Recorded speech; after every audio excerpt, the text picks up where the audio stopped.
ನಾನು ಇವತ್ತು ನಿಮ್ಮ ಮುಂದೆ ಅಂದರೆ ವಿಡಿಯೋ ಮಾಡೋಕ್ಕೆ ಏನು ತೊಗೊಂಬಂದಿದ್ದೀನಿ ಅಂತ ಗೊತ್ತಾಯಿತು ಅನಿಸುತ್ತೆ. ಇದನ್ನು ಮೈಕ್ರೋಗ್ರೀನ್ಸ್ ಅಂತಾರೆ. ಮೈಕ್ರೋಗ್ರೀನ್ಸ್ ಅಂದರೆ ನಾವು ಸ್ಪ್ರೌಟ್ಸ್ ಅಂದರೆ ಮೊಳಕೆ ಮಾಡ್ತೀವಲ್ಲ ಕಾಳುಗಳೆಲ್ಲ, ಅದಕ್ಕಿಂತ ಇನ್ನೂ ನೆಕ್ಸ್ಟ್ ಸ್ಟೇಜ್ ಇದು. ಮೊಳಕೆ ಎಲ್ಲ ಆದಮೇಲೆ 4-5 ದಿನ ಆದಮೇಲೆ ಆಗಿರೋವಂಥದ್ದು ಇದು ಮೈಕ್ರೋಗ್ರೀನ್ಸ್ ಅಂತಾರೆ. ಮೈಕ್ರೋಗ್ರೀನ್ಸಲ್ಲಿ ತುಂಬ ಇದಿರುತ್ತೆ, ಇದರಲ್ಲಿ ಪೋಷಕಾಂಶಗಳಿರುತ್ತೆ. ಇದು ವಿಟಮಿನ್ ಸಿ, ಎ ಅದೆಲ್ಲ ತುಂಬ ರಿಚ್ ಆಗಿರುತ್ತೆ ಇದರಲ್ಲಿ. ಮತ್ತು ಇದನ್ನು ತಿಂತಾ ಇದ್ರೆ ಹಾರ್ಟ್ ಅಟ್ಯಾಕ್ ಬರಲ್ಲ ಅಂತಾರೆ. ಮತ್ತು ತುಂಬ ಕ್ಯಾಲ್ಶಿಯಂ ಇದೆ ಅಂತಾರೆ. ಅದು ಅಲ್ಲದೆ ವೆಯ್ಟ್ ಲಾಸ್ ಆಗಬೇಕಾದ್ರೆ ವೆಯ್ಟ್ ಲಾಸ್ ಕೂಡ ಇದು ತುಂಬ ಒಳ್ಳೆಯದು. ಮತ್ತು ಬ್ಲಡ್ ಪ್ರೆಷರ್ ಏನಾದರೂ ಇದ್ದರೆ ಅದು ಕೂಡ ಕಂಟ್ರೋಲಲ್ಲಿ ಬರುತ್ತೆ ಅಂತಾರೆ. ಮತ್ತು ಕಣ್ಣು ಕೂಡ ತುಂಬ ಒಳ್ಳೆಯದು ಅಂತಾರೆ. ಇದನ್ನು ಮೈಕ್ರೋಗ್ರೀನ್ಸ್ ಅಂದರೆ ಮೈಕ್ರೋಗ್ರೀನ್ಸು ತುಂಬ ಒಳ್ಳೆಯದು ಮೈಗೆ. ಸ್ಪ್ರೌಟ್ಸ್ಗಿಂತ ಅಂದರೆ ಮೊಳಕೆಗಳಿಗಿಂತ ಇದು ತುಂಬ ಒಳ್ಳೆಯದು. ನಾನು ನೋಡಿ 3 ಟೈಪ್ ಹಾಕಿದ್ದೀನಿ. ಇದರಲ್ಲಿ 2 ಬಂದಿದೆ. Hi friends, welcome to wandering blooms. ಎಲ್ಲರೂ ಹೇಗಿದ್ದೀರಾ? ನಾನು ತುಂಬ ಚೆನ್ನಾಗಿದ್ದೀನಿ, ನೀವು ತುಂಬ ಚೆನ್ನಾಗಿದ್ದೀರಿ ಅಂತ ನಾನು ಅಂದ್ಕೊತೀನಿ. ಸೊ ಇದು ತುಂಬ ಹೆಲ್ತಿ, ತುಂಬ ಅಂದರೆ ತುಂಬ ಹೆಲ್ತ್ ಬೆನಿಫಿಟ್ಸ್ ಇದೆ ಇದರಲ್ಲಿ. ಸೊ ಇದನ್ನು ಹೇಗೆ ಮಾಡೋದು ಅಂತ ಹೇಳಿ ಸ್ಟೆಪ್ ಬೈ ಸ್ಟೆಪ್ ನಾನು ತೋರಿಸ್ತಾ ಬರ್ತೀನಿ. ಅದು ಅಲ್ಲದೆ ಇದನ್ನು ತಿಂತಾ ಇದ್ದರೆ ಟಿಶ್ಯೂಸ್ ಗ್ರೋತ್ ಆಗೋದಕ್ಕೂ ತುಂಬ ಹೆಲ್ಪ್ ಮಾಡುತ್ತೆ ಅಂತಾರೆ. ಸೊ ತುಂಬ ಅಂದರೆ ತುಂಬ ಹೆಲ್ತ್ ಬೆನಿಫಿಟ್ಸ್ ಇದೆ. ನಾನು ನಿಮಗೆ ಅದನ್ನು ಡಿಸ್ಕ್ರಿಪ್ಷನ್ ಕೊಡ್ತೀನಿ, ಏನೇನು ಹೆಲ್ತ್ ಬೆನಿಫಿಟ್ಸ್ ಅಂದರೆ ತುಂಬ ಲೆಂತಿ ಆಗ್ಬಿಡುತ್ತಲ್ಲ ವಿಡಿಯೋ, ಅದಕ್ಕೋಸ್ಕರ ಏನೇನು ಹೆಲ್ತ್ ಬೆನಿಫಿಟ್ಸ್ ಇದೆ ಅಂತ ಹೇಳಿ ನಾನು ಇದನ್ನು ಡಿಸ್ಕ್ರಿಪ್ಷನಲ್ಲಿ ಕೊಡ್ತೀನಿ, ಪ್ಲೀಸ್ ನೋಡಿ. ನಾನು ಮೈಕ್ರೋಗ್ರೀನ್ಸ್ ಮಾಡೋದಕ್ಕೆ 3 ಡಬ್ಬ ತಗೊಂಡಿದ್ದೀನಿ. ಇದು ಬೇಕ್ರಿಗಳಲ್ಲೆಲ್ಲ ಸಿಗುತ್ತೆ, ಬೇಕ್ರಿ ಸ್ವೀಟ್ಸು ಅದೆಲ್ಲ ಸಿಗುತ್ತಲ್ವ, ಅಲ್ಲಿ ತಗೊಂಡಿದ್ದೀನಿ. ಈ ಥರ ಬಿಸ್ಕೆಟ್ಸ್ ಇದೆಲ್ಲ ಬರುತ್ತಲ್ಲ, ಅದು 3 ಡಬ್ಬ ತಗೊಂಡಿದ್ದೀನಿ. ಇದು ಯಾಕಂದರೆ ತೆಳ್ಳಗಿದೆ, ಇದರಲ್ಲಿ ಇದನ್ನು ಯೂಸ್ ಮಾಡೋಕ್ಕೆ, ಯಾಕಂದರೆ ನಾವು ಹೋಲ್ಸ್ ಎಲ್ಲ ಮಾಡಬೇಕಾಗುತ್ತೆ. ಹೋಲ್ಸ್ ಮಾಡಬೇಕಾದ್ರೆ ಈ ಥರದ್ದು ಈಸಿಯಾಗಿ ಸಿಗುತ್ತೆ. ಇಲ್ಲಾಂದರೆ ಆನ್ಲೈನಲ್ಲಿ ನಾವು ಫ್ರೂಟ್ಸ್ ಎಲ್ಲ ತರಿಸ್ತೀವಲ್ಲ, ಆ ಫ್ರೂಟ್ಸ್ ಡಬ್ಬ ಬರುತ್ತೆ. ಇದು ಅದರಲ್ಲಿ ಕೆಳಗಡೆ ಹೋಲ್ಸ್ ಇರುತ್ತೆ, ಅದನ್ನು ಯೂಸ್ ಮಾಡ್ಬೋದು. ನಾನು 3 ಡಬ್ಬ ಇದಕ್ಕೆ ಯೂಸ್ ಮಾಡ್ತಾ ಇದ್ದೀನಿ. 3 ಡಬ್ಬ ಏನಕ್ಕೆ ಅಂದರೆ, ಒಂದು ಮೆಂತ್ಯದ ಮೈಕ್ರೋಗ್ರೀನ್ ಮಾಡೋಣ ಅಂದ್ಕೊಂಡಿದ್ದೀನಿ, ಮತ್ತು ಫ್ಲ್ಯಾಕ್ಸ್ ಸೀಡ್ಸ್ ಒಂದು, ಮತ್ತು ಇನ್ನೊಂದು ಹೆಸರು ಕಾಳು. ಅವು 3 ಮಾಡಬೇಕು ಅಂತ ಹೇಳಿ ನಾನು 3 ತಗೊಂಡಿದ್ದೀನಿ. ಇವಾಗ 3 ಡಬ್ಬ ತಗೊಂಡಿದ್ದೀನಿ. ನಾನು ಏನು ಮಾಡ್ತಾ ಇದ್ದೀನಿ ಅಂದರೆ, ಮೊದಲು ಈ ಡಬ್ಬಿ ತಗೊಂಡು ಇದನ್ನು ಈಸಿಯಾಗಿ ಕಟ್ ಮಾಡ್ಬೋದು. ಇದು ತೆಳ್ಳಗಿರುತ್ತೆ ಡಬ್ಬಗಳು, ನಾವು ಬಿಸಾಕೋ ಬದಲು ಈ ಥರ ಯೂಸ್ ಮಾಡ್ಕೋಬೋದು. ನೋಡಿ, ಅದನ್ನು ಹೀಗೆ ಮುಚ್ಚಿಡ್ಬೋದು, ಈಸಿಯಾಗಿ ಮುಚ್ಚಿಡ್ಬೋದು, ಅಥವಾ ಹೀಗೆ ಮುಚ್ಚಿಡ್ಬೋದು, ಹೇಗಾದರೂ ಮುಚ್ಚಿಡ್ಬೋದು. ಇದು ಹಾಗೆ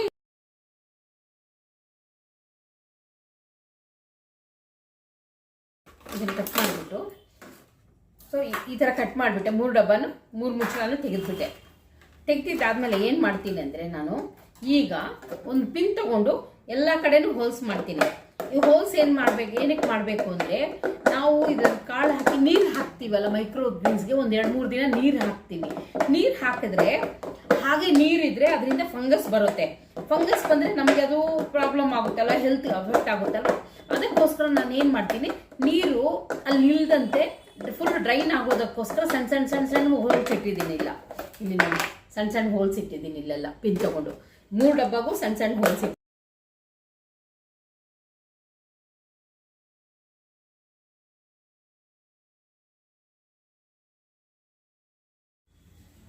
ಇದು ಎಲ್ಲ ಹೋಲ್ಸ್ ಎಲ್ಲ ಮಾಡಿದ್ದಾದ್ಮೇಲೆ ಏನು ಮಾಡಿ ಅಂದರೆ, ನಿಮಗೆ ಈ ಥರ ಡಬ್ಬ ಸಿಗಲಿಲ್ಲ ಅಂದರೆ ಈ ಥರದ್ದು ಇರುತ್ತಲ್ವಾ, ಈ ಥರದ್ದು ಸಿಗುತ್ತಲ್ವಾ, ಈ ಥರ ಯೂಸ್ ಆ್ಯಂಡ್ ಥ್ರೋ ಡಬ್ಬಗಳಿರುತ್ತಲ್ವ, ಇದರಲ್ಲೂ ಮಾಡ್ಕೋಬೋದು.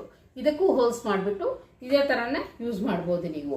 ಇವಾಗ ನಾನು ಏನು ಮಾಡ್ತೀನಿ ಅಂದರೆ, ಇದಾದಮೇಲೆ ಇದೆಲ್ಲ ಹೋಲ್ಸ್ ಮಾಡಿದ್ದಾದಮೇಲೆ ಇದಕ್ಕೆ ಟಿಶ್ಯೂ ಬೇರೆ ಮೀಡಿಯಾ ತೊಗೋಬೋದು. ನಾನೇನು ಮಾಡ್ತೀನಿ ಅಂದರೆ, ಮೈಕ್ರೋಗ್ರೀನ್ಸ್ಗೆ ಇದರಲ್ಲಿ ನಾನು ಟಿಶ್ಯೂ ಪೇಪರ್ ಯೂಸ್ ಮಾಡ್ತಾ ಇದ್ದೀನಿ. ಟಿಶ್ಯೂ ಪೇಪರ್ ಇಲ್ಲ ಅಂದರೆ ಬೇರೆನೂ ಯೂಸ್ ಮಾಡ್ಬೋದು, ಅದು ನಾನು ಹೇಳ್ತೀನಿ. ನಾನು ಒಂದು 2-3 ಲೇಯರು ಟಿಶ್ಯೂ ಪೇಪರ್ ಹಾಕ್ತೀನಿ ಇದಕ್ಕೆ. ನೋಡಿ, ಈ ಥರ ಟಿಶ್ಯೂ ಪೇಪರ್ ಹಾಕ್ಬಿಡ್ತೀನಿ. ಒಂದು 2 ಲೇಯರು ಅಥವಾ 3 ಲೇಯರ್ ಟಿಶ್ಯೂ ಪೇಪರ್ ಹಾಕ್ತೀನಿ. ಟಿಶ್ಯೂ ಪೇಪರಲ್ಲಿ ಮೈಕ್ರೋಗ್ರೀನ್ಸ್ ಆಗುತ್ತೆ.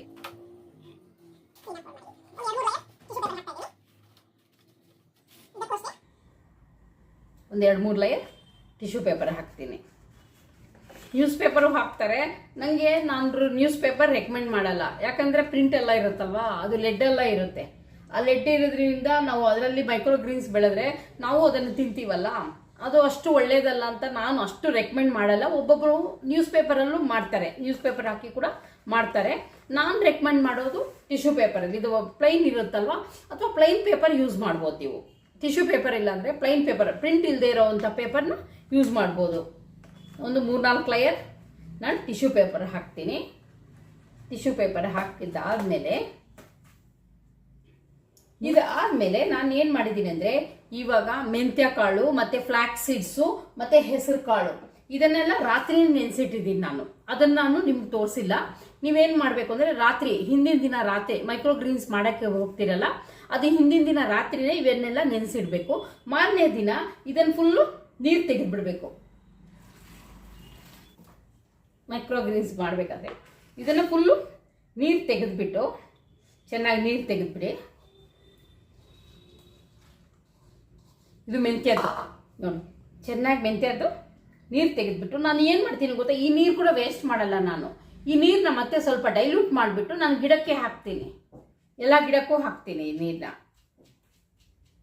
ಸೊ ಇದನ್ನು ನೋಡಿ, ಎಲ್ಲ ನೀರು ತೆಗೆದುಬಿಟ್ಟು ಇವಾಗ ನಾನು ಟಿಶ್ಯೂ ಪೇಪರ್ ಹಾಕಿರ್ತೀವಲ್ಲ ಅದರಲ್ಲಿ ತೆಳ್ಳಗೆ ಹಾಕ್ಬಾರ್ದು, ಸ್ವಲ್ಪ ದಪ್ಪಕ್ಕೆ ಹಾಕಿದ್ರೆ ಮೈಕ್ರೋಗ್ರೀನ್ಸ್ ಚೆನ್ನಾಗಿ ಬರುತ್ತೆ ನಮಗೆ. ಸ್ವಲ್ಪ ದಪ್ಪಕ್ಕೆ ನಾನು ಮೈಕ್ರೋಗ್ರೀನ್ಸ್ ಹಾಕ್ತೀನಿ, ಚೆನ್ನಾಗಿ ಬರುತ್ತೆ ಮೈಕ್ರೋಗ್ರೀನ್ಸ್ ಅವಾಗ.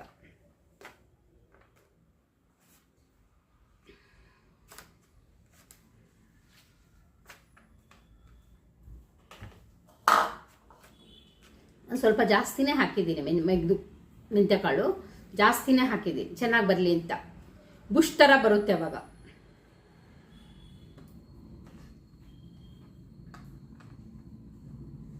ಸೊ ಇಷ್ಟು ಹಾಕ್ಕೊಂಡಿದ್ದೀನಿ.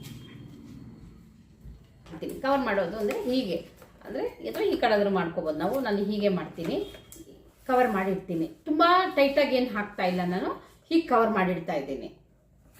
ಅದು ಆದಮೇಲೆ ನೆಕ್ಸ್ಟು ಫ್ಲ್ಯಾಕ್ಸ್ ಸೀಡ್ಸ್ ಇದೆಯಲ್ಲ, ಫ್ಲ್ಯಾಕ್ಸ್ ಸೀಡ್ಸು ಅಷ್ಟೇ ನಿನ್ನೆ ರಾತ್ರಿ ನೆನೆಸಿಟ್ಟಿದ್ದೀನಿ. ಇವಾಗ ಇದನ್ನು ಕೂಡ ಫುಲ್ ಫಿಲ್ಟರ್ ಮಾಡ್ಕೊಂಡ್ಬಿಡೋಣ, ನೀರೆಲ್ಲ ತೆಗೆದುಬಿಡೋಣ.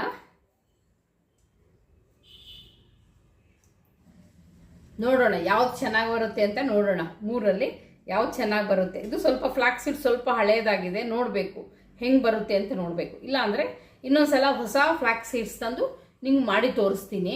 ಇದು ಸ್ವಲ್ಪ ಹಳೇದಾಗಿದೆ, ಒಂದು 3-4 ತಿಂಗಳಾಗಿದೆ ಅನಿಸುತ್ತೆ ಫ್ಲ್ಯಾಕ್ಸ್ ಸೀಡ್ಸ್ ತಂದು. ಎಷ್ಟು ಬರುತ್ತೆ ಅಂತ ಗೊತ್ತಿಲ್ಲ ನನಗೆ, ನೋಡೋಣ.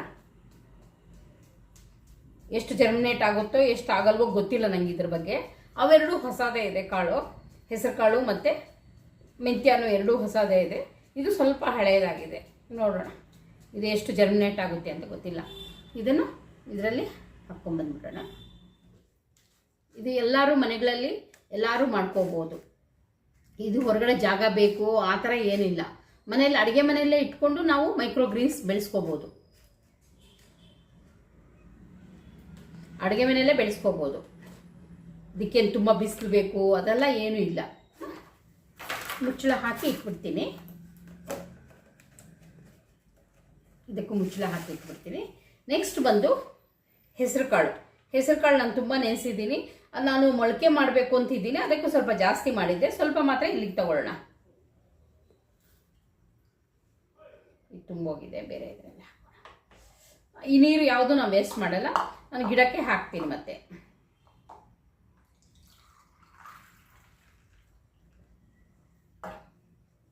ಚೆನ್ನಾಗಿ ನೀರೆಲ್ಲ ತೆಗೆದುಬಿಟ್ಟು, ಸ್ವಲ್ಪ ನೀರಿದ್ರೂ ಅಲ್ಲಿ ಹೋಲ್ಸ್ ಇದೆಯಲ್ಲ ಅದು ಈಸಿಯಾಗಿ ಹೊಟ್ಟೋಗುತ್ತೆ. ಸ್ವಲ್ಪ ನೀರಿದ್ರೂ ಕೂಡ ಏನು ಪ್ರಾಬ್ಲಮ್ ಏನಿಲ್ಲ.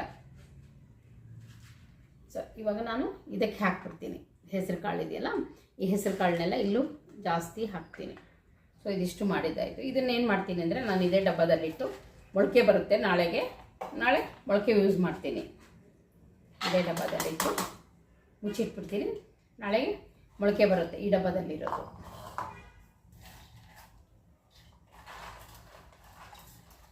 ನಾಳೆ ಮನೆಯಲ್ಲಿ ನಾನು ಸ್ಪ್ರೌಟ್ಸ್ ಅದು ಹಾಗೆ ಯೂಸ್ ಮಾಡ್ತೀನಿ. ಕೋಸಂಬರಿ ಥರ ನಾವು ತಿನ್ಬೋದು ಮನೇಲಿ. ಸ್ಪ್ರೌಟ್ಸ್ ಮಾಡಿಬಿಟ್ಟು ಮನೇಲಿ. ಸೊ ಇದಕ್ಕೇನು ಮೈಕ್ರೋಗ್ರೀನ್ಸ್ ಮಾಡಲ್ಲ, ಇದಿಷ್ಟು ಸ್ಪ್ರೌಟ್ಸ್ಗೆ ಅಂತ ಇಟ್ಟಿರ್ತೀನಿ ನಾನು. ಇದಾದಮೇಲೆ ನಾನು ಏನು ಮಾಡ್ತೀನಿ ಅಂದರೆ, ಒಂದೊಂದು ಟಿಶ್ಯೂ ಮುಚ್ಚಿಟ್ಟಿರ್ತೀನಿ ಮೊಳಕೆ ಬರೋಕ್ಕೋಸ್ಕರ. ಮತ್ತೆ ತೆಗೆದುಬಿಡ್ತೀನಿ. ಫುಲ್ ಮೊಳಕೆ ಬಂದಿದ್ದಾದಮೇಲೆ ನೊಣ, ಇದು ಫ್ರೂಟ್ ಫ್ಲೈಸ್ ಅದು ಇದು ಇರುತ್ತಲ್ವ, ಅದು ಬರದೇ ಇರಲಿ ಅಂತ ಹೇಳಿ ಒಂದು ಟಿಶ್ಯೂ ಹಾಕ್ತೀನಿ ಇದ್ರ ಮೇಲೆ.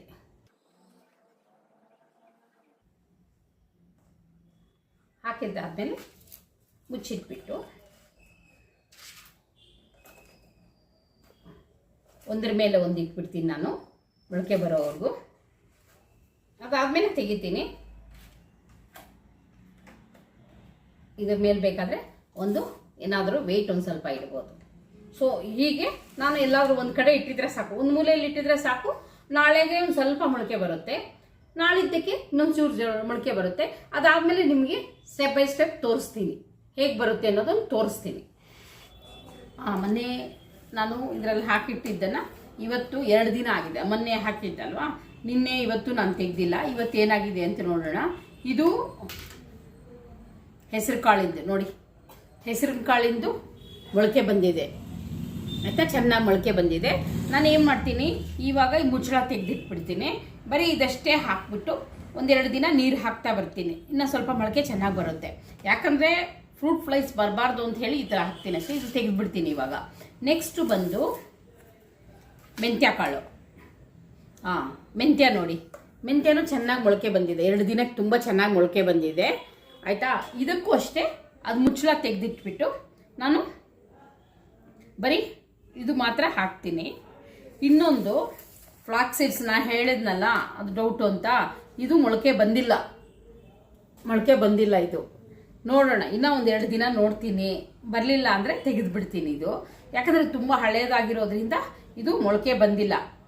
ಹೊಸ ಫ್ರೆಶ್ ಆಗಿರೋ ಫ್ಲಾಕ್ಸ್ ಸೀಡ್ಸ್ ತಂದು ಹಾಕಬೇಕಾಗುತ್ತೆ. ನೆಕ್ಸ್ಟು 1-2 ದಿನ ಆದಮೇಲೆ ನಿಮಗೆ ಮೊಳಕೆ ಬಂದಿರೋದು ಆಲ್ಮೋಸ್ಟ್ ಮೈಕ್ರೋಗ್ರೀನ್ಸ್ ಬಂದಿರುತ್ತೆ. ಅದಾದಮೇಲೆ ಅಪ್ಡೇಟ್ ಕೊಡ್ತೀನಿ. ಇದು ನೋಡಿ ಮೈಕ್ರೋಗ್ರೀನ್ಸು 3rd ಡೇ ಎಷ್ಟು ಮೊಳಕೆ ಬಂದಿದೆ ನೋಡಿ, ಚೆನ್ನಾಗಿ ಮೊಳಕೆ ಬರ್ತಾ ಇದೆ. ಅಂದರೂ ಇನ್ನೂ ಸ್ವಲ್ಪ ಬರಬೇಕು. ಇನ್ನೂ 1 ದಿನ ಅಥವಾ 2 ದಿನ ಆದಮೇಲೆ ಫುಲ್ ಎಲ್ಲನೂ ಮೊಳಕೆ ಬರುತ್ತೆ. ಇವಾಗ ಸ್ವಲ್ಪ ಮೊಳಕೆ ಬಂದಿದೆ ಆಯಿತಾ. ಮೈಕ್ರೋಗ್ರೀನ್ಸ್ ಅಂದರೆ 3 ಅಥವಾ 4 ಎಲೆ ಇರಬೇಕಷ್ಟೇ, ಅದು ಮೈಕ್ರೋಗ್ರೀನ್ಸು. ಅದಕ್ಕಿಂತ ದೊಡ್ಡದಾಗಬಾರ್ದು. ಇದು ನೋಡಿ ಮೆಂತ್ಯದ್ದಂತೂ ತುಂಬ ಚೆನ್ನಾಗಿ ಬಂದಿದೆ. ಆಲ್ಮೋಸ್ಟ್ ಎಲ್ಲನೂ ಬಂದಿದೆ ಅಂತಲೇ ಹೇಳ್ಬೋದು ನೋಡಿ. ನೀವು ಹೇಗೆ ಮೈಕ್ರೋಗ್ರೀನ್ಸ್ ಮಾಡೋದು ಅಂತ ಹೇಳಿ ನಾನು ಸ್ಟೆಪ್ ಬೈ ಸ್ಟೆಪ್ ಎಲ್ಲ ನಿಮಗೆ ಹೇಳಿದ್ದೀನಿ. ಸೊ ಇದು ಆಲ್ಮೋಸ್ಟ್ ಒಂದು 5-6 ಡೇಸ್ ಆಗಿತ್ತು ಅನಿಸುತ್ತೆ, ನನಗೆ ಎಕ್ಸಾಕ್ಟ್ ಡೇಟ್ ಜ್ಞಾಪಕ ಇಲ್ಲ. ಸೊ ಇಷ್ಟು ಬಂದಿದೆ ನೋಡಿ. ಇದು ಹೆಸರು ಕಾಳಿಂದು. ಇದು ಮೆಂತ್ಯ ಅಷ್ಟು ಇನ್ನೂ ಬಂದಿಲ್ಲ. ಇದು ಎಲೆ ಇನ್ನೂ ಬಂದಿಲ್ಲ, ಇನ್ನೂ ಫುಲ್ ಕಾಳೆಲ್ಲ ಹಾಗೆ ಇದೆ, ಮೆಂತ್ಯ ಕಾಳೆಲ್ಲ ಹಾಗೆ ಇದೆ. ಸೊ ಇದನ್ನು ನಾಳೆ ಅಥವಾ ನಾಳಿದ್ದು ಉಪಯೋಗಿಸ್ತೀನಿ. ಇದು ಫುಲ್ ಆಗಿಬಿಟ್ಟಿದೆ. ಅದು 2 ಒಂದೇ ದಿನ ಉಪಯೋಗಿಸೋಕ್ಕಾಗಲ್ಲ ಅಲ್ವಾ, ಫ್ರೆಶ್ ಆಗಿ. ಅದು ಏನು ಗೊತ್ತಾ, ಈ ಮೈಕ್ರೋಗ್ರೀನ್ಸ್ ನಾವು ಏನಾದರೂ ಉಪಯೋಗಿಸ್ಬೇಕಾದ್ರೆ ತೆಗೆದ್ಮೇಲೆ ಇಮಿಡಿಯೇಟ್ ಆಗಿ ಉಪಯೋಗಿಸ್ಬೇಕು. ಅದು ಹಾಳಾದ್ಮೇಲೆ ಅದನ್ನು ಉಪಯೋಗಿಸ್ಬಾರ್ದು. ಫ್ರಿಡ್ಜಲ್ಲಿ ಇಡೋದು ಕೂಡ ಅವಾಯ್ಡ್ ಮಾಡೋದು ಒಳ್ಳೆಯದು ಇದನ್ನು ಆಯಿತಾ. ಇದನ್ನೆಲ್ಲ 5 ಸ್ಟಾರ್ ಹೋಟೆಲ್ಸಲ್ಲೆಲ್ಲ ಕೊಡ್ತಾ ಇರ್ತಾರೆ. ತುಂಬ ಅಂದರೆ ತುಂಬ ಕಾಸ್ಟ್ಲಿ ಇರುತ್ತೆ. ಇದು ನಿಮ್ಗೆ ಕೊಂಡ್ಕೋಬೇಕು ಅಂದರೆ ಮೈಕ್ರೋಗ್ರೀನ್ಸು ಒಂದು 100 ಗ್ರಾಮ್ಸ್ಗೆ 200-300 ರುಪೀಸ್ ಅಷ್ಟು ತೊಗೊತಾರೆ. ಬೆಂಗಳೂರಲ್ಲಿ ಕೂಡ ಸಿಗುತ್ತೆ ಮೈಕ್ರೋಗ್ರೀನ್ಸು. ನಮ್ಗೆ ಇದೇ ಥರನೇ ಬುಟ್ಟಿ ಥರ ಕಳಿಸ್ಕೊಡ್ತಾರೆ. ಅಂದರೆ ತುಂಬ ಕಾಸ್ಟ್ಲಿ ಇರುತ್ತೆ. ಅದ್ರ ಬದಲು ನಾವೇ ಮಾಡ್ಕೋಬೋದಲ್ಲ. ಮತ್ತು ಸೊಪ್ಪುಗಳು ಅದೆಲ್ಲ ಏನೇನೋ ನೀರು ಹಾಕಿರ್ತಾರೆ, ಕೆಮಿಕಲ್ಸ್ ಹಾಕಿರ್ತಾರೆ, ಅದನ್ನೆಲ್ಲ ಅವಾಯ್ಡ್ ಮಾಡ್ಬೋದು. ಮತ್ತು ಮೈಕ್ರೋಗ್ರೀನ್ಸ್ ಯಾವುದ್ಯಾವ್ದ್ರಲ್ಲಿ ಮಾಡ್ಬೋದು ಅಂದರೆ ಎಲ್ಲ ಕಾಳಲ್ಲೂ ಮಾಡ್ಬೋದು, ಸಾಸಿವೆಯಲ್ಲಿ ಮಾಡ್ಬೋದು, ಸನ್ಫ್ಲವರಲ್ಲಿ ಮಾಡ್ಬೋದು. ಎಲ್ಲದಕ್ಕಿಂತ ಮೂಲಂಗಿಯಲ್ಲಿ ಮೈಕ್ರೋಗ್ರೀನ್ಸ್ ಮಾಡಿದ್ರೆ ತುಂಬ ಮೈಗೆ ಒಳ್ಳೆಯದು ಅಂತ ಹೇಳ್ತಾರೆ. ಅದರಲ್ಲಿ ತುಂಬ ವಿಟಮಿನ್ ರಿಚ್ ಸಿ ತುಂಬ ಇರುತ್ತೆ ಅಂತ ಹೇಳ್ತಾರೆ. ಇದು ಮೂಲಂಗಿ ಬೀಜ ಸಿಕ್ಕಿದ್ರೆ ಅದರಲ್ಲಿ ಕೂಡ ನೀವು ಮೈಕ್ರೋಗ್ರೀನ್ಸ್ ಮಾಡ್ಬೋದು. ಮತ್ತು ಯಾವುದಾದ್ರಲ್ಲಿ ಮಾಡಬಾರ್ದು ಅಂದರೆ ಈ ಬದನೆಕಾಯಿ, ಬೆಂಡೆಕಾಯಿ ಆ ಥರದ್ರಲ್ಲೆಲ್ಲ ಮಾಡಬಾರ್ದು. ಬೆಂಡೆಕಾಯಿ, ಬದನೆಕಾಯಿ, ಟೊಮೆಟೊ ಇದರಲ್ಲೆಲ್ಲ ಮೈಕ್ರೋಗ್ರೀನ್ಸ್ ಮಾಡಬಾರ್ದು. ಅದು ಪಾಯ್ಸನ್ ಆಗುತ್ತೆ ಅಂತಾರೆ ಆ ಗಿಡ ತಿಂದರೆ. ಸೊ ಎಲ್ಲ ಕಾಳಲ್ಲೂ ನೀವು ಮಾಡ್ಬೋದು, ಸಾಸಿವೆಯಲ್ಲೂ ಮಾಡ್ಬೋದು. ಸಾಸಿವೆದು ಕೂಡ ತುಂಬ ಒಳ್ಳೆಯದು. ಗೋಧಿನಲ್ಲೂ ಮಾಡ್ತಾರೆ ಆಯಿತಾ, ಎಲ್ಲದರಲ್ಲೂ ಮಾಡ್ಬೋದು. ನೋಡಿ ಇವಾಗ ನಂದು ಮೈಕ್ರೋಗ್ರೀನ್ಸ್ ಆಗಿದೆ. ಈ ಮೈಕ್ರೋಗ್ರೀನ್ಸ್ ಆಗಿರೋದನ್ನ ಹೇಗೆ ನಾನು ಉಪಯೋಗಿಸ್ಬೋದು ಅಂತ ತೋರಿಸ್ತೀನಿ. ಇದನ್ನ ಹೀಗೆ ತೆಗಿಬೋದು. ಇದನ್ನ ತೆಗೆದ್ಬಿಟ್ಟು ನೋಡಿ ಈ ತರ ನಾನು ಒಂದು ಮಾತ್ರ ಉಪಯೋಗಿಸ್ತೀನಿ ಅಷ್ಟೇ. ಇವಾಗ ಇನ್ನೊಂದು ಉಪಯೋಗಿಸೋದಿಲ್ಲ. ಇದನ್ನ ನಾಳೆ ಅಥವಾ ಯಾಕಂತ 2 ಒಂದೇ ದಿನ ಉಪಯೋಗಿಸೋಕ್ಕಾಗಲ್ಲ. ನಾನು ಇದು ಅದೇ ತರ ಹಂಗೆ ತಿನ್ಬೋದು, ಕೋಸಂಬರಿ ತರ, ಅಥವಾ ನಾವು ಪಲ್ಯ ಮಾಡ್ಕೋಬಹುದು. ಇಲ್ಲ ಅಂದ್ರೆ ಬೇರೆ ವೆಜಿಟೇಬಲ್ಸ್ ಜೊತೆ ನಾವು ಹಾಕೊಂಡು ತಿನ್ಬೋದು. ಹಾಗೆ ಹಸಿಯಾಗಿ ತಿನ್ಬೋದು, ತುಂಬ ಒಳ್ಳೇದಿದು. ನೋಡಿ ಇದನ್ನ ಹೀಗೆ ನಾವು ಟಿಶ್ಯೂ ಹಾಕಿರ್ತೀವಲ್ಲ, ಟಿಶ್ಯೂ ಹಾಕಿರೋದನ್ನ ಬಿಟ್ಟು ಇಲ್ಲಿಂದ ಮೇಲಿಂದ ನಾನು ಕಟ್ ಮಾಡ್ತೀನಿ. ನೋಡಿ ಇಲ್ಲಿಂದ ಕಟ್ ಮಾಡಬೇಕು ಇದನ್ನ. ನೋಡಿ ಇದನ್ನು ಹೀಗೆ ಕಟ್ ಮಾಡಬೇಕು. ಇದನ್ನು ಮೈಕ್ರೋಗ್ರೀನ್ಸ್ನ, ಇದು ಮೈಕ್ರೋಗ್ರೀನ್ಸ್ನ 5 ಸ್ಟಾರ್ ಹೋಟೆಲ್ಸಲ್ಲೆಲ್ಲ ಕೊಡ್ತಾರೆ. ಅದ್ರ ಬದಲು ನಾವೇ ಮನೇಲಿ ಮಾಡ್ಕೊಂಡು ಈಸಿಯಾಗಿ ತಿನ್ಬೋದಲ್ಲ, ತುಂಬ ಈಸಿ ಮಾಡೋದು. ನೋಡಿ ಎಷ್ಟು ಬಂದಿದೆ ನೋಡಿ, ನಾನು ಚಿಕ್ಕ ಬಟ್ಲಲ್ಲಿ ಎಷ್ಟೊಂದು ಚಿಕ್ಕ ಡಬ್ಬದಲ್ಲಿ ಎಷ್ಟೊಂದು ಮೈಕ್ರೋಗ್ರೀನ್ಸ್ ಬಂದಿದೆ ನೋಡಿ. ಹೆಚ್ಚು ಕಮ್ಮಿ ಒಂದು 1/4 kg ಅಷ್ಟು ಬಂದಿದೆ. ನಾವು ಕೊಂಡ್ಕೋಬೇಕಾದ್ರೆ ಒಂದು 100 ಗ್ರಾಮ್ಗೆ 150 to 200 rupees ಕೊಡಬೇಕು. ಇದಕ್ಕೆ ಈ ಥರ ಕಟ್ ಮಾಡ್ಕೊಂಡ್ಬಿಡ್ಬೇಕು. ಬೇರೆನೆಲ್ಲ ಬೇಡ, ನಮಗೆ ಬೇರೆಲ್ಲ ಬೇಡ. ಈ ಥರ ಕಟ್ ಮಾಡಿಕೊಂಡು ಮೈಕ್ರೋಗ್ರೀನ್ಸ್ನ ಎಷ್ಟು ಚೆನ್ನಾಗಾಗಿದೆ ನೋಡಿ, ತುಂಬ ಚೆನ್ನಾಗಿದೆ. ಹೆಸರು ಕಾಳ್ದು ಅದು ಚೆನ್ನಾಗಿ ಬರುತ್ತೆ. ಇನ್ನು 1 ದಿನ ಅಥವಾ 2 ದಿನ ಬಿಟ್ಟರೆ ಅದು ತುಂಬ ಚೆನ್ನಾಗಿ ಬರುತ್ತೆ. ಅದನ್ನು ಮತ್ತೆ ಉಪಯೋಗಿಸ್ತೀನಿ ನಾನು, ಒಂದೇ ದಿನ ಉಪಯೋಗಿಸೋಕ್ಕೂ ಆಗಲ್ಲ ಅಲ್ವಾ.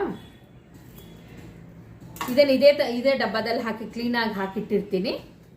ನಾ ಕೋಸಂಬರಿ ಮಾಡ್ತೀನಿ ಅಥವಾ ತೊವ್ವೆ ಥರ ಮಾಡ್ಬೋದು, ಪಲ್ಯ ಮಾಡ್ಕೋಬೋದು, ಏನು ಬೇಕಾದರೂ ಮಾಡ್ಬೋದು. ಹಾಗೆ ತಿಂದರೂ ಕೂಡ ತುಂಬ ಸಿಹಿಯಾಗಿ ತುಂಬ ಚೆನ್ನಾಗಿರುತ್ತೆ. ನಾವು ಮನೆಯಲ್ಲಿ ಮೈಕ್ರೋಗ್ರೀನ್ಸ್ನ ಈಸಿಯಾಗಿ ಬೆಳೆಸ್ಕೋಬೋದು, ತುಂಬ ಒಳ್ಳೇದಿದು. ವೆಯ್ಟ್ ಲಾಸ್ ಆಗುತ್ತೆ, ಇದು ತಿಂತಾ ಇದ್ರೆ ವೆಯ್ಟ್ ಲಾಸ್ ಆಗುತ್ತೆ.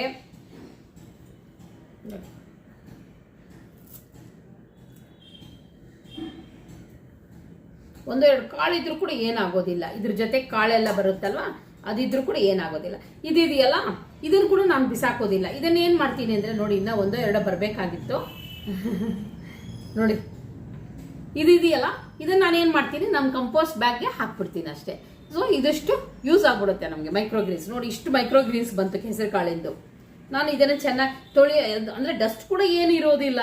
ಯಾಕೆ ಗೊತ್ತಾ, ಮನೇಲಿ ಟಿಶ್ಯೂ ಹಾಕಿದ್ದೀವಿ, ಮನೆಯಲ್ಲೇ ಒಳಗಡೆನೇ ಇದ್ದಿದ್ದಲ್ವಾ, ಸ್ವಲ್ಪ ತೊಳೆದ್ಬಿಟ್ಟು ಹಾಗೆ ತಿನ್ಬೋದು. ಇದು ಏನಾಗೋದಿಲ್ಲ. ಇದನ್ನು ಬೇಕಾದ್ರೆ ಸಣ್ಣ ಸಣ್ಣಕ್ಕೆ ಹೆಚ್ಚಿಬಿಟ್ಟು, ಇನ್ನೊಂದು ಸ್ವಲ್ಪ ಸಣ್ಣಕ್ಕೆ ಹೆಚ್ಚಿಬಿಟ್ಟು ಇದನ್ನು ಕೋಸಂಬರಿ ಥರ ಮಾಡ್ಕೊಂಡು ತಿನ್ಬೋದು, ಇಲ್ಲ ಅಂದರೆ ಹಾಗೆ ತಿನ್ಬೋದು. ತುಂಬ ಸಿಹಿಯಾಗಿ ತುಂಬ ಚೆನ್ನಾಗಿರುತ್ತೆ. ಸೊ ನೀವು ಕೂಡ ಎಲ್ಲರೂ ಈ ಥರ ಮೈಕ್ರೋಗ್ರೀನ್ಸ್ ಮಾಡೋದನ್ನು ಕಲಿತೀರಾ ಅಂತ ಅಂದ್ಕೊಂಡಿದ್ದೀನಿ. ಎಲ್ಲರೂ ಟ್ರೈ ಮಾಡಿ, ಮೈಕ್ರೋಗ್ರೀನ್ಸ್ ಮನೆಯಲ್ಲೇ ಬೆಳೆಸ್ಕೊಳ್ಳಿ. ಹೊರಗಡೆ ಸೊಪ್ಪುಗಳೆಲ್ಲ ದಂಟಿನ ಸೊಪ್ಪು ಬೀಜ ಹಾಕ್ಕೊಂಡು ದಂಟಿನ ಸೊಪ್ಪಲ್ಲಿ ಮಾಡ್ಕೋಬೋದು, ಸಾಸಿವೆಯಲ್ಲಿ ಮಾಡ್ಕೋಬೋದು, ಮೆಂತ್ಯ ಕಾಳಲ್ಲಿ ಮಾಡ್ಕೋಬೋದು, ಎಲ್ಲದರಲ್ಲೂ ಮಾಡ್ಕೋಬೋದು. ಎಲ್ಲ ಕಾಳಲ್ಲೂ ಕೂಡ ಮೈಕ್ರೋಗ್ರೀನ್ಸ್ ಮಾಡ್ಬೋದು, ತುಂಬ ಚೆನ್ನಾಗಿ ಬರುತ್ತೆ. ನೀವು ಕೂಡ ಟ್ರೈ ಮಾಡಿ ಆಯಿತಾ. ಹೇಗೆ ಬಂತು ಮೈಕ್ರೋಗ್ರೀನ್ಸ್ ಅಂತ ನನಗೆ ಕಮೆಂಟಲ್ಲಿ ತಿಳಿಸ್ಕೊಡಿ ನೀವು ಮಾಡಿರೋದು. ನಿಮ್ಗೆ ಏನಾದರೂ ಈ ವಿಡಿಯೋ ಇಷ್ಟ ಆದರೆ ಪ್ಲೀಸ್ ಲೈಕ್ ಮಾಡಿ, ಕಮೆಂಟ್ ಮಾಡಿ, ಸಬ್ಸ್ಕ್ರೈಬ್ ಮಾಡಿಲ್ಲ ಅಂದರೆ ಪ್ಲೀಸ್ ಸಬ್ಸ್ಕ್ರೈಬ್ ಮಾಡಿ. Okay, bye friends.